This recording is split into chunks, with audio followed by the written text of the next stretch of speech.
The Sierra LaMar murder trial.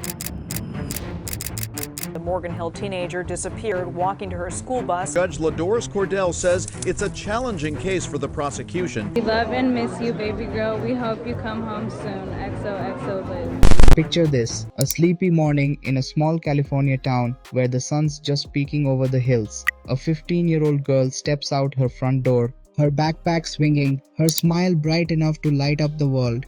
Her name is Sierra LaMar, and she's got plans. Big ones. School, friends, a future full of dreams. But in a single moment, she's gone. Vanished, like she was never there. This is the story of Sierra LaMar's disappearance. A case that tore through Morgan Hill, California in 2012 and left a nation holding its breath. It's a story of a family's heartbreak, a community's fight, and a chilling trail of evidence that led to a killer without a body. What happened to Sierra that morning? Who could take a girl so full of life in broad daylight? And how do you find justice when the one piece of the puzzle, her body, is still missing? Tonight, we're diving into one of the most gut-wrenching true crime cases you'll ever hear. From a discarded phone in a field to DNA that cracked the case wide open, this story will grab you and not let go. So, buckle up because we're going to walk you through every haunting detail. I want to know where you're watching from. Drop your city in the comments below. And if you're hooked on true crime like I am, smash that subscribe button and hit the bell so you never miss a story like this. Let's step into March 16, 2012 and uncover the mystery of Sierra LaMar.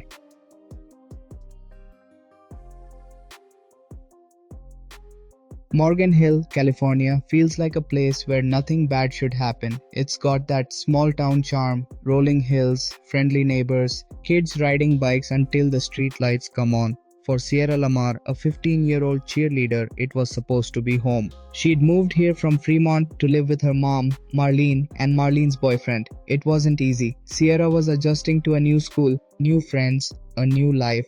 In a notebook, she scribbled words that would later haunt her family.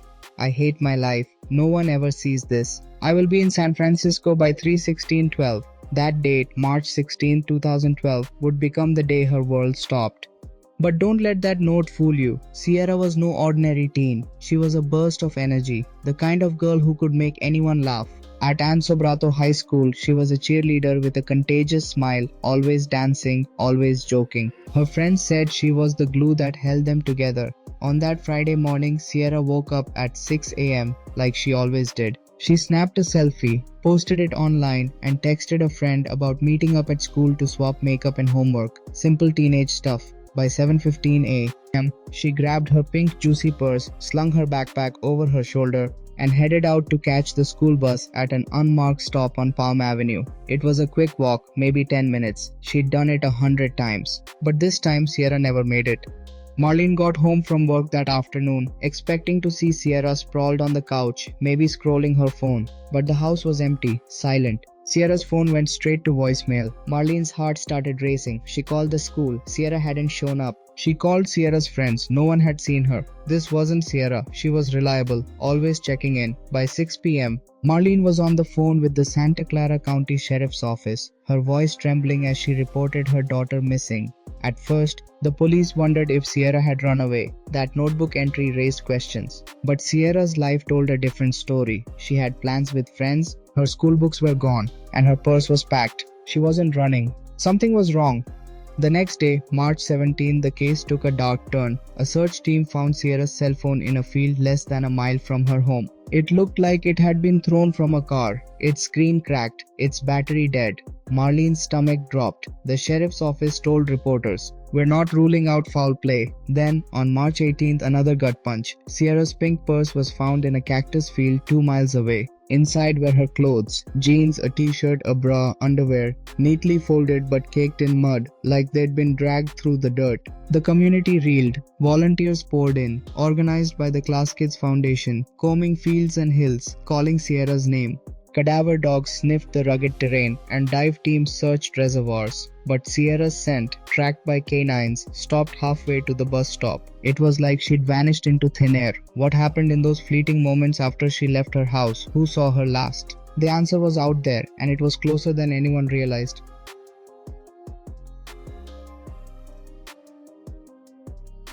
As weeks passed, Morgan Hill became a town on edge. Volunteers searched tirelessly, their boots sinking into muddy fields, their voices hoarse from calling Sierra's name. But the real breakthrough wasn't in the hills, it was in a lab. Forensic experts analyzed Sierra's genes from her purse and found something chilling: DNA that wasn't hers. On March 28, 2012, that DNA hit a match in CODIS, the national DNA database. The name Antolin Garcia-Torres, a 21-year-old Safeway worker living just 7 miles from Sierra's home. Who was this guy? To his neighbors at Maple Leaf RV Park, Garcia-Torres was a quiet family man living with his mom, pregnant girlfriend, and young daughter. But peel back the layers and a darker picture emerged. In 2009, he'd been arrested for felony assault and having sex with a minor, though the assault charge didn't stick. More alarming, he was linked to 3 attempted kidnappings in Morgan Hill Safeway parking lots that same year. He'd approached women, threatened them with a knife or stun gun, and tried to force them into his car. A fingerprint on a stun gun battery tied him to one attack. The victims couldn't ID him, but the pattern screamed predator. Police didn't rush in. They put Garcia-Torres under 24-hour surveillance, watching his every move. They pulled CCTV footage and saw his red 1998 Volkswagen Jetta leaving his home at 7 a.m. on March 16, just 15 minutes before Sierra left for the bus stop. On April 7th, they seized his car. Inside, they found a strand of Sierra's hair on a rope in the trunk. Her DNA was on the backseat door handle, and a tiny speck of her blood was on the rear seat cushion. This wasn't chance. This was evidence of a crime. When questioned, Garcia-Torres played dumb. He said he'd never met Sierra, claiming he was fishing alone that morning. No witnesses to back him up. His excuse for the DNA? He said he'd used a napkin in his car and tossed it out, suggesting it landed on Sierra's clothes. But here's the kicker. Police never told him what kind of DNA they found. So how did he know to mention bodily fluids? His story was crumbling. Security footage placed his Jetta near Sierra's neighborhood and the fields where her phone and purse were found.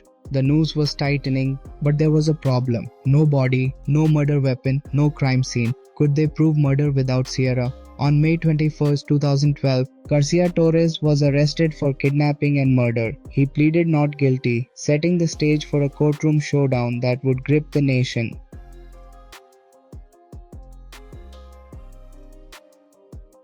January 30, 2017, a Santa Clara County courtroom buzzed with tension. Antolin Garcia-Torres, now 25, sat stone-faced as Sierra LaMar's family stared him down. The trial was a battle of wits, a test of whether justice could be served without a body. Prosecutors were playing a high-stakes game, building a case on DNA, patterns, and circumstance. Could they prove Sierra was gone forever and that Garcia-Torres was responsible?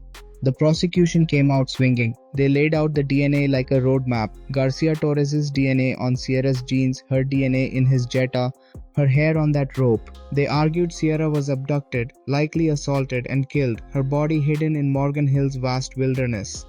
They brought in Garcia-Torres' 2009 attempted kidnappings. 3 women targeted in Safeway parking lots, one with a stun gun linked to his fingerprint. The similarities were eerie, painting him as a serial predator. Prosecutors even rolled his Jetta into the courthouse parking garage, letting jurors see the car where Sierra's DNA was found. They pointed to security footage placing his car near her home at 7 a.m. on March 16th. Sierra didn't run away, prosecutor David Boyd said. She was taken by him. The defense, led by Al Lopez, fought to poke holes. They attacked the DNA evidence, claiming mishandling. A hair missing from an evidence bag, a rope not logged immediately. They said cross-contamination was possible. They pushed the runaway theory, pointing to Sierra's notebook and a brief visit to her old school in Fremont. They even suggested her occasional drug use tied her to dealers who might have harmed her. But Sierra's friends shut that down. She was sad about moving, sure, but she wasn't running. Her plans, her purse, her phone, all left behind. The defense's wildest claim came at sentencing. Pesticides from Garcia-Torres' childhood might have altered his behavior. His mother, Laura, spoke of an abusive father in prison, painting him as a victim, but the jury wasn't buying it. On May 9, 2017, after 2 days of deliberation, the verdict came: guilty.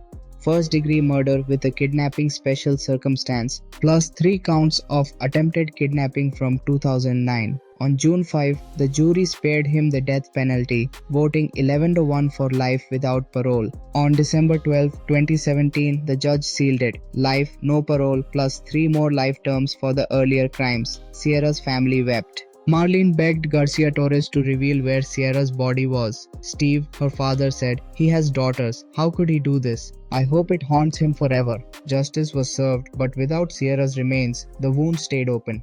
Sierra LaMar's story is a punch to the gut. A girl with so much light gone in an instant. Antolin Garcia-Torres sits in Corcoran State Prison, locked away for life, but he's never said where Sierra is. Her family keeps searching, clinging to hope for a proper goodbye. This case shows the power of science, DNA that convicted a killer without a body, but it also shows the pain of unanswered questions.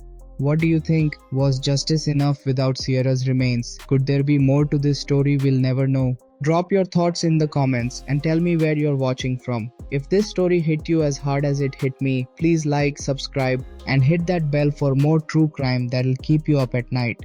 Share this video to honor Sierra and support her family's fight for closure. Let's keep her name alive. Until next time, stay safe out there and thank you for being here.